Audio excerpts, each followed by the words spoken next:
What I Just Don't Read.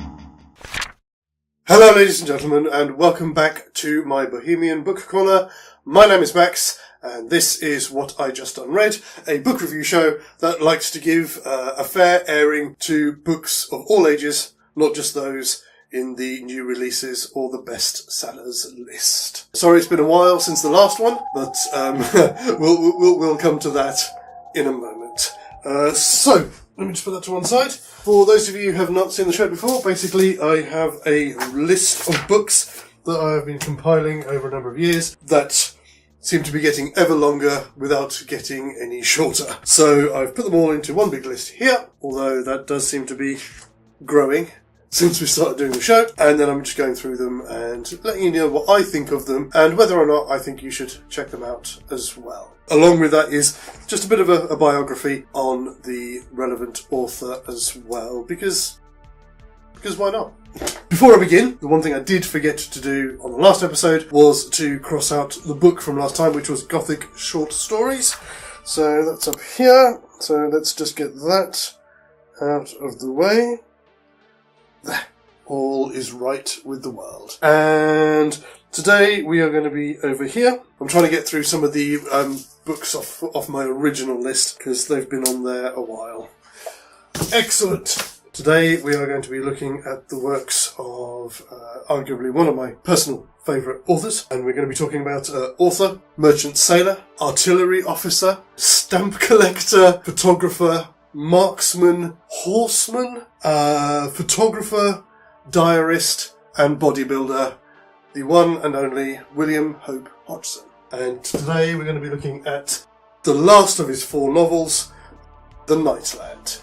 Before we come on to that, of course, there is the business of our word of the day. And today's one is not actually from this. I think it was from something I read after I'd finished this before starting my next book, but that's something completely different. But yes, the word of the day today is euphonious. Euphonious is an adjective, usually of and referring to sound, most commonly speech, and it is a sound or a noise that is pleasing to the ear. So if in your own writing you're seeking for a word for your hero or heroine to best describe how they are getting a bit, I don't know, moist in the loins because of the dulcet tones of their love interest, then euphonious. It's a lovely, lovely word. As always, take it and make it your own. I think I did say last time that this might be a bit of a long one, and I will try and keep it as abridged as possible, because as you can probably tell, we're talking about a man who I have a great deal of respect for, not just as a writer, but as a man as well, because what he did accomplished in his relatively short life is quite incredible, and it's only really now, over the past, say, 10 to 15 years, I think, that he's starting to get the recognition that he really deserved. So, yes, William Hope Hodgson, born on the 15th of November 1877. His father, Samuel, was an Anglican priest who, over a career spanning about 21 years, was almost like an interim minister in a number of different parishes, a total of 11 parishes over about 20 years, up and down the UK, including spending about a year and a half to 2 years at a parish in County Galway in Ireland. That one in particular is the standout one because the locale resonated quite a bit with Hodgson, so much so that he would go on to include it in a number of his works and use it as the backdrop for those, most notably the Ghost Finder stories, The Whistling Room, and also probably Hodgson's most revered work, The House on the Borderland. He was the second eldest of 12 children, of whom only 9 survived to adulthood. He had a desire to see the world and to take to the high seas, as it were, and ran away from home several times with the express intent of doing so. When he was 13, he actually ran away from boarding school, and I believe that he was only hours away from embarking on ship when the police turned up and said, "No, come on, back to your folks you go." About a year after this, his father finally relented and agreed that he could be apprenticed as a cabin boy. And it was during the next 2-3 years of his apprenticeship, unfortunately, that his father died from throat cancer. With the loss of their sole income, his mother and siblings were left destitute and really only survived the poverty that they found themselves in through charitable donations. In 1897, Hodgson passed his mate's certificate and would go on to spend a few more years at sea. It was here that a lot of his interests, besides being a sailor, came to the fore. So some of the aforementioned things like being a stamp collector, keeping a very meticulous journal of his experiences, and also experimenting with photography as well. Unfortunately, his time at sea wasn't the dream job that he'd hoped. The best explanation for this is actually, I'm going to quote from here, is from a passage that I found by science fiction historian and author Sam Moskowitz, who noted that the primary motivation for Hodgson's body development was not health, but self-defense. His relatively short stature and sensitive, almost beautiful face made him an irresistible target for bullying seamen. When they moved in to pulverise him, they would learn too late that they had come to grips with one of the most powerful men, pound for pound, in all England. And that's something else about Hodgson, which I always find quite fascinating. That kind of very masculine element of his personality comes through in his writing as well, which is kind of quite fascinating. We'll talk a bit more about that in a moment. What I did find funny was when I was doing my research for this, there's a wonderful website called TV Tropes, where they list the kind of common tropes and themes that various authors employ. And under the entry for Hodgson, it just says, rated M for manly. That's just, that tickled me. Sorry.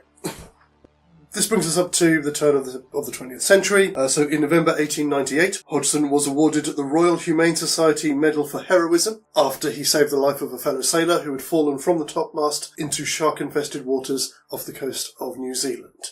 Again, just little things like this that gives you a measure of who this man was. So he left the sea shortly after this, and in 1899, at the age of 22, opened his School of Physical Culture. Essentially, he opened a gym 70, 80 years prior to probably the start of gym culture within our own society. I've included this because it's another example of how much of a visionary this man really was. Yeah, so he had some initial success with this. This was while he was living in Blackburn with his mother, and even included several members of the local constabulary amongst his clients. I believe I read somewhere that he even created a rudimentary calisthenics program for the constabulary at large. And again, it's kind of been noted that was one of the first examples of any concerted effort to have any kind of exercise program for any police force in existence. Unfortunately, the school only lasted about 2-3 years, because at the time, body development for recreational purposes didn't have much of a market and was seen as a very seasonal thing, and it wasn't enough for him to sustain the business. And he was forced to close it down in 1902. 1902 is also the year that he met and gained the enmity of the great escapologist Harry Houdini. I'm not sure if this was at the same time as Houdini was having a long hot summer with what passes for a Time Lord these days. Fuck you, Disney. Fuck you, BBC. And most definitely fuck you, Russell T. Davies. I'm not going to go into huge detail about this. I'd love to, because it's a fascinating story. There is a great website, the name of it escapes me at the moment, but I'll put a link to it in the description below. It's fascinating, it goes into all of the details of the incident itself, and there's even a reproduction of the newspaper article that carried the story the day after the event as well. Have a look at it, have a read, and I'd be really interested to know what people think, because it's kind of ambiguous as to who was in the wrong and who was the aggressor in that incident. So have a look and let me know in the comments below who you think has the moral high ground, if you like. So in 1903, he found himself living still with his mother in Blackburn and still pretty much on the breadline. And it was around this time that he started to turn his hand towards writing. First off, though, he wrote a number of essays discussing his theories about body development and the benefits of it. These met with some meagre success, and he very quickly moved his hand onto writing fiction, as well as poetry as well, but although a lot of his poetry wouldn't actually see light of day really until after his death. With regards to his fiction, he cited the likes of Jules Verne, Edgar Allan Poe, and Sir Arthur Conan Doyle as influences, and his first short story, The Goddess of Death, was published in 1904, and this was followed in 1905 by A Tropical Terror. No, I got that wrong. A Tropical Horror, excuse me. Not surprisingly, a lot of his early works were nautical in theme, so no doubt drawing from a lot of the journals that he'd kept. His early work, again, was pretty well received. There wasn't anything that was particularly financially successful, even up to and including in 1907 when he published the first of his 4 novels, which is The Boats of Glen Carrig. Again, very well received. He seemed to have done quite well in the States as well. His work was quite well liked over there. 1907 also saw the publication of, I believe it is still his most anthologized short story, The Voice in the Night, which is bloody brilliant, basically. It's right up there as a fantastic short story that's very simple in its premise. It doesn't miss a beat at all. I can't recommend it enough. There's a really good version of it I heard the other day on the Horror Story Corner. Again, I'll put a link to it. The following year, 1908, again, still living with his mother, still living in Blackburn, would see the publication of the aforementioned House on the Borderland. And again, as I said earlier, it's arguably his most known and most revered work. There's thematic links, I'd say, between that and the book that we're going to look at today. 1909, again, would see the publication of it, the third of his full novels, The Ghost Pirates, which again is another great story. I think it's a bit shorter than some of the others, but again, it's worth a look. Definitely is. But again, through all of this, positive reviews, very well received, but no financial success. And it was the thing that was really starting to bother him. And by this point, he was starting to move into in more literary circles because of how well received his work was. But again, the money just wasn't there. Which is why in 1910, in an effort to make something a bit more appealing to a general audience, he tried to look at works that could be a bit more serialized, which led to the creation of the first of, I think he had like a couple of recurring characters, but again, this is probably the most famous one, Thomas Carnacy in Carnacy the Ghost Finder, who apparently was modelled on a character called John Silence, who was a psychic detective invented by Algernon Blackwood. I must admit, I don't know the John Silence stories, so I might have to give those a look, because Blackwood is awesome as well. Also, with regards to Carnacy, that's kind of how I came to find Hodgson. I think it might actually even be in one of the Pan Books of Horror Stories. There's an anthologized version of the story I mentioned earlier, The Whistling Room, which was like, wow, this is fantastic. Who wrote this? I might touch back a bit more on that sort of towards the end. This brings us up to 1912. And the publication of The Nightland. Anyone who's watched the show before will know that I will normally stop my biography once I reach the publication of the book in question and leave whatever else remains for another time. I'm not going to do that on this one because, unfortunately, there's not actually that much more to tell. So 1912, as well as obviously writing this book and other short fiction as well, he became reacquainted with an old school friend of his, Betty Farnsworth. They had a short courtship, which very quickly resulted in them getting married.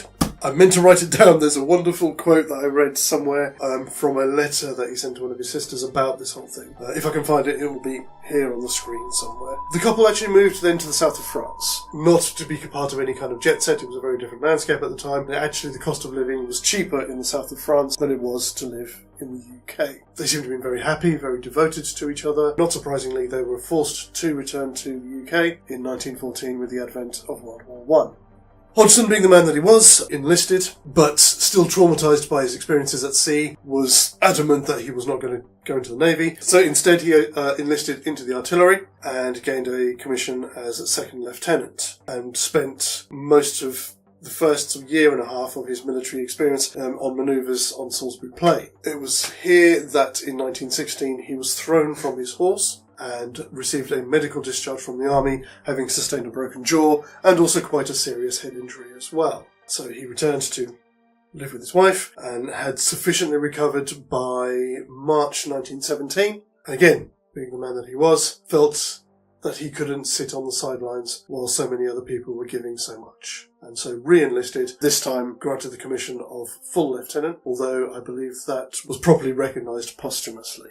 He was finally sent overseas, and in April 1918, only a week after having been injured, volunteered to take the lead on a forward observation post during the Fourth Battle of Ypres, where on the 19th of April his observation post was shelled by the Germans. It was a mystery as to exactly when he was killed, and apparently that mystery wasn't resolved for almost 50 years when his commanding officer at the time finally kind of made a full account of the events. As it turns out, he was expecting to hear a report from Hodgson on the 19th of April, didn't receive one. A day later, went up to the observation post to see what happened, where he encountered a local Frenchman who explained what happened on the day before. He'd seen Hodgson and his subordinate at the observation post and saw the shell hit, literally blew them apart. And like so many other young men and women who fought in the First World War,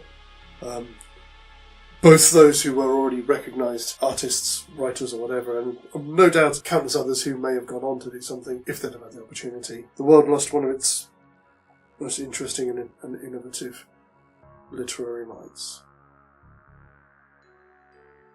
His wife took up control of his estate and of his works and tried as best she could to keep interest in them alive, but for the most part his work kind of fell into obscurity. She would continue to do this through until her own passing in the early 40s, when she handed everything back over to Hodgson's sister, who tried to carry on what she'd started. In actual fact, most of the reason why his work has survived and has managed to gain some of the recognition that it deserves was more through his fans and through the people that he influenced. In particular, Clark Ashton Smith and, as I mentioned on a previous episode of the show, Dennis Wheatley as well. Also, I think to a lesser degree, what is believed to have been influenced by Hodgson, I think he'd already started on his own track, is H.P. Lovecraft as well. But there's no doubt that Lovecraft was a huge fan of Hodgson's work. And again, as I said, it's only really been in the past 10 to 15 years that he's starting to get the recognition that he deserves, not only as a writer of wonderful, fantastical literature, but as a progenitor of the cosmic horror subgenre. There are increasingly a number of authors who will cite Hodgson as an influence. I know China Melville has, also Elizabeth Massey has as well, and to a lesser degree I'd say myself. In the stuff that I've had published so far, not so much because that was kind of before I discovered Hodgson, a lot of that stuff was written, or around the same time, but things that I've written later since then, I'd say yeah, definitely William has had a hand in those, if you like. As to the book itself, what can I say? I will give a bit of blurb from the back, which are literally quotes. I mean, it starts off with a lovely little title there. It says, "The Ultimate Fantasy." So there's a quote here from Clark Ashton Smith. "In all the literature of fantasy, there are few works so sheerly, purely creative as The Nightland. The ultimate saga of a fantasy world beleaguered by eternal night and the investigible spawn of darkness." And there's also a longer quote as well from H.P. Lovecraft. "The Nightland is a tale of the remote future. Billions of years after the death of the sun, it is one of the most potent pieces of macabre imagination ever written. There is a sense of cosmic alienage, breathless mystery, and terrified expectancy unrivaled in the whole range of literature. This fantasy of a night-black, dead planet, with the remains of the human race concentrated in a stupendously vast metal pyramid and besieged by monsters, hybrid and altogether unknown forces of darkness, is something that no reader can ever forget." And he's not wrong. So the story itself basically is, as he's kind of described there, we start in a contemporary age. It's hard to say when, because Hodgson doesn't give an exact date or anything. I like to believe that it's kind of tail end of the 19th century. And our protagonist, our nameless protagonist, is a gentleman, a squire, who meets and falls head over heels in love with his neighbour, a beautiful young lady by the name of Meredith, and courts her and wins her hand. Unfortunately, she passes away in childbirth, and following on from that, he finds himself inhabiting the life of possibly one of his own descendants, possibly simply a reincarnation of his soul, living in this great pyramid, billions of years in the future, in a night-black world where the sun has gone out. The pyramid itself is referred to as either the Great Redoubt or the Last Redoubt, and is explained to be approximately 10 miles across at the base and about 8 miles high, with over 1,000 stories within it, each story being a city in its own right, and beneath the ground there being a vast area which is used for agriculture, and the whole thing is surrounded by a ring of blue fire, which is described as the earth current, which is a barrier against these cosmic horrors that have gathered and literally surround the pyramid, waiting for an opportunity to finish off what remains of humanity. And that's literally scratching the surface. There's so much more he takes in this. I don't really want to say much more. I mean, I will have to a little bit. The way the story unfolds, our protagonist has this gift. He calls it the night hearing, and it's kind of like a psionic gift that allows him to touch and be almost kind of in empathic resonance with the people around him. It's kind of a lost art amongst their people. While using this gift, he makes contact with a young woman who also has a similar gift, who appears to live in a smaller pyramid. And again, he goes into legends of that time that say that there was a group that left the Great Redoubt to establish a new colony somewhere out in the Nightland, but there's been no word from them for thousands of years. And in doing so, he makes contact with this young woman whose name is Naani, who it turns out may very well be a reincarnation of his lost love Mirdath. And through the course of the story, there's a sense that there's a great calamity, and our hero takes it upon himself to venture into the Nightland to go and find her. He undertakes a journey that's almost reminiscent of the Odyssey, essentially. But what's so wonderful about this story is, while I know Lovecraft here refers to it as a fantasy, Hodgson takes the time all the way through the story. He just drops in little snippets of things that are more sci-fi than fantasy, and they're wonderful because he just keeps adding and adding and adding to the lore of this world that he sets up, and does it in such a way that, again, it never feels like there's a massive expo dump. It just feels perfectly organic that I can say something about this here. It is wonderful. As you can probably tell, I kind of like the book, but there is a but, unfortunately, and that's the next one we need to have a look at, and that is the way the book is written, the style and the prose that Hodgson used to write The Nightland.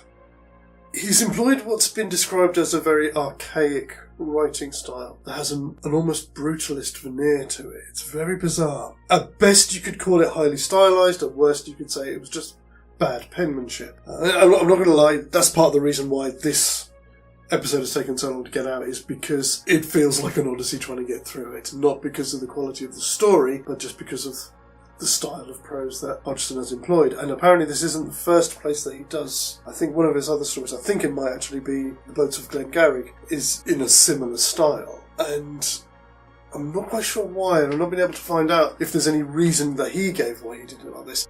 My only thinking is that whilst trying to write a story about a person living billions of years in the future, that he was trying to do it as a trope of the work, that our narrator has been living in this future age. Obviously they may speak differently. So this being recounted seemingly by this person who has come back to his own life in the present, in the contemporary age, being caught between how he's been speaking in the future for so long and how we would understand things here, and trying to get everything down on paper before it escapes his memory. And I don't know whether that's why he's done it. Personally, I'm a little bit torn on it. On the one hand, yes, it does make it more difficult to read, and I can understand now why people have been turned off this book, because it is difficult. You have to really kind of stick with it. But that's also part of the reason why I like it, is what I did find is because he doesn't really employ common idioms or turns of phrase, or even in places generally normally recognised sentence structures, it compels you to read, and you have to pay attention. You really have to pay attention to what's being said. And that's actually quite nice, because it sticks with you a lot more. And while I was reading it, I was actually put in mind of... I didn't mean to have it with me, I forgot to grab it, sorry. If you ever read another short essay, which I think everyone at some point in their life should read, is Politics and the English Language by George Orwell. And in there, he kind of derides the use of again, common idioms, common turns of phrase. Finds them as being lazy and open to abuse. And is very much an advocate of doing interesting and unexpected things with the English language because you can. And so for that reason, again, I have to kind of go, actually, good on you for doing something different. But at the same time, I do wonder if it could have been done in such a way that it's not so abrasive, I think is the word I'm looking for. If you are interested, if you do want to read this book, but aren't up for the challenge of how it was originally written, there were a couple of versions. There was a abridged version which was published in 1912. It seems to be purely for an American audience, which was released under the title The Dream of X. And there's also, in the 50s, a version was released that had been translated into common English, shall we say. Curiously enough, because I do have 2 copies of this, because on my reading list I had this down as The Nightland Volume 2, because I bought this version a few years ago, to Volume 1, and this version is in a more contemporary prose style than the full version of the book that we're talking about here. But honestly, if you're going to read it, I would say get this one. The product itself, as we're talking about that and we're looking at these different ones, it's pretty cool. It's a normal paperback. Quite like the cover art on there, that's pretty cool. But, I must admit, I do prefer the cover art on this volume. It's very, very reminiscent, or obviously it looks very much inspired by the triptych In the Garden of Earthly Delights by Hieronymus Bosch, and I think that really works for the world that Hodgson was trying to envisage. But that said, I think this is probably the better version because of the prose style. It is what Hodgson originally intended. As far as I can see, it's not particularly full of typos, but again, I might be wrong on that. It might just be that the prose style is hiding a multitude of errors. I don't know. So, what I'm going to do is I'm very quickly now going to step aside and grab my discos. Sorry, yes, I didn't mention the discos. That's the weapon he takes with him, which is like a long haft with a serrated blade, a disc at the top, that's powered by the earth current and can only be used by the person who owns it. And that's his weapon that he takes with him on his journey. It's a brilliant piece of kit. Anyway, sorry. Yes, I'm going to go voyage off camera to go and do my I ratings for this now, and then I'll come back and I'll have a few sort of closing thoughts, if you like. We have our jar of eyes, so please stay there, I'll be back.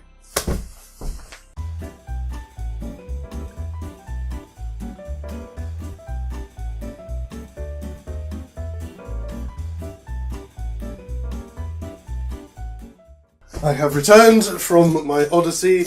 We'll come to the I ratings in a minute. As I said, just a few more thoughts about this and about the book itself as well. As you can probably tell, I do absolutely love and adore the Nightland.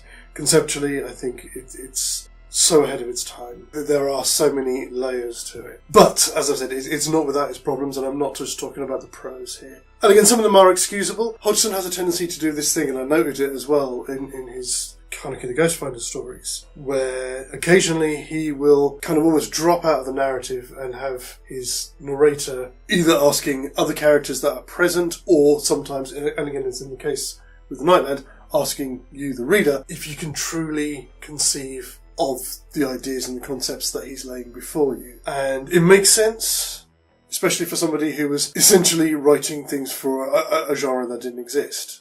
As I say, cosmic horror wouldn't really become popularised until the 30s because of the works of the likes of H.P. Lovecraft, Robert E. Howard, people like that. So these kind of visionary things, I'm not surprised that he's like, he must have been doing that literally while he was writing it. Are people going to be able to conceive of these ideas? While it does appear in others of his works, it's quite ubiquitous in the Nightland that if you're not already a fan of his, it's something that you might tire of, I think.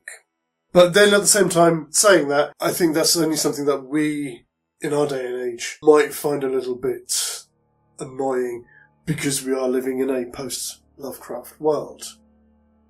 There's also, again, a very kind of, I don't know, whether procedural or more of a kind of a blow-by-blow account of our hero's journey through the Nightland. I'm kind of torn. On the one hand, I really like it because it does increase this idea of this kind of odyssey that he's undertaking, that he takes the time to stop and say, I travelled X amount of distance and then stopped and ate, and then carried on a bit further and had to do this. And this is repeated several times throughout the work. It does certainly increase the stakes and the threat that he is under, and it makes it feel more like an undertaking and a journey that he's on. But again, considering the length of the book at somewhere around 450, 500 pages, sometimes you kind of go, may not have needed quite as many as you've included in here. What I also do find interesting about it is that the Nightland contains this really kind of interesting study of the nature of men and women, and how the unconscious nature of both can affect our actions, the events that colour our lives,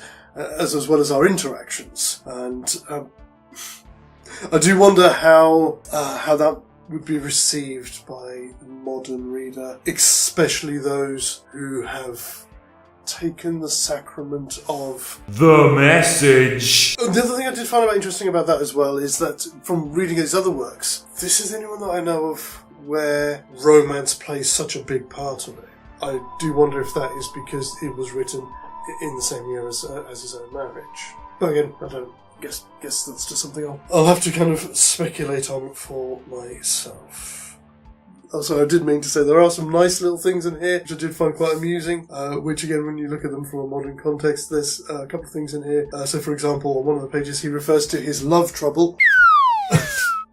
I'm not sure what his love trouble was, but also towards the end, where is it, page? No, I can't see it now. But there's somewhere in here as well, in this kind of weird prose that he uses, he basically says no pain, no gain. So yes, on a more personal note, from when I first discovered Hodgson's works through to this being the most recent thing that I've read, I've kind of got this real kind of respect for the man. There's an earnestness to his work. In this one in particular, which again is why, as you can probably tell, I do recommend that you do read this book, and I do recommend that you read this version, because that earnestness comes out so much more than what I recall from reading this version. This one is a translation of the story into contemporary English. And while the story is there, it lacks that hunger, I suppose, that's in Hodgson's own words. And again, as I said, this was his fourth novel. The last of his novels to be published. And again, even at this time, he was still hungry after this financial success in his work.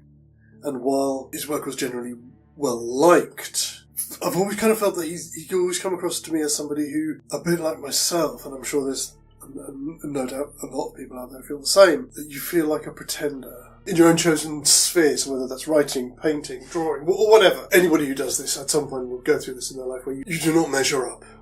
Do you have the right to be doing what you're doing? Should you be doing it? And I really get that sense from Hodgson, and that's really resonated with me. So much so, I mean, he's kind of like one of those people that if somebody were to ask you if you could meet anybody and have lunch with anybody, apart from being the usual thing, family members, people love, lost loved ones, things like that, Hodgson would be one of them, because I'd really be fascinated to know who this man was. I highly recommend this book, and I highly recommend any of his books. If you want something a bit more, so I'm going to use this as an excuse to show off my collection, if you want something that's a little bit more accessible, then yes, do check out House on the Borderland. It's one of the best. And also, I'd say definitely check out the stories of Thomas Carnacy as well. Again, this one I am going to show you because I'm very lucky. This is kind of like one of the prizes of my collection, because this is the 1947 August Derleth edition of Carnacy stories. This one's a special one because prior to this, only 7 of the 9 stories had ever been published. This was the first time all 9 stories were published together, and the 2 that were added for this collection, The Find, which is not bad, but the other one is, again, probably my favourite of the Carnacy stories, which is The Hog, which is just terrifying. So, yes, sorry, I was just doing that because I could. But yeah, I have a great love of this man. In doing this, I've discovered that there's a lot of his other stories, especially a lot of his short stories, that I haven't read. So I will probably be adding those to the list. I think there is an anthology that has a lot of them in it, so I might add that onto the list as well. We come finally to our I ratings. I had a bit of trouble with this one because, again, as I said, there's pros and cons. So in terms of the product itself, we have gone with a 4i. It was going to be a 3, again, mostly because of the pro style and things like that, but then for the reasons I've cited, actually, I think the work is better for it. So that gets 4, and again, because of the product as well, as I said, it's a decent paperback. That's fine. But again, as I did say, I do slightly prefer the cover from this version. But for the content itself, and for the stories itself, it was always going to get the big 5i. It is absolutely worth it. It's a story that I'm not going to forget anytime soon. Personally, I would think that The House on the Borderland overall is a better accomplishment, but for sheer scope and scale, The Nightland is a standout work and should be read by anyone, especially anyone if you have any pretensions of writing anything in the cosmic horror genre. Read The Nightland first. Okay, so we can now finally come back to where we started, and the list, which, where are we? The Nightland, which is 3rd from the top here. There we go. And then there it goes. That can go safely on the shelf, and I might come back to that at some point and read it again. And we'll have a quick look at what we're going to be looking at next. So this is another one of the collection of books that was a gift from my friend Simon Morgan. It is by an author that I don't know, and it is a book that I've never heard of. So this is A Study in Mounting Horror, My Bones and My Flute, by Edgar Mittelholzer. I hope I've said that right, I'm sorry. I'll try and get it right for when we actually do the review. But yes, so this is the next one up. I've already made a start on it. Quite interesting and a lot easier to read as well. Just very quickly, thank you everyone for checking out the channel. Thank you for stopping by and for sticking with this episode this long, because I know it's been a bit of a journey into the Nightland itself. But I shall be back hopefully sooner than before with this. Until then, wrap yourselves up warm and get thee gone.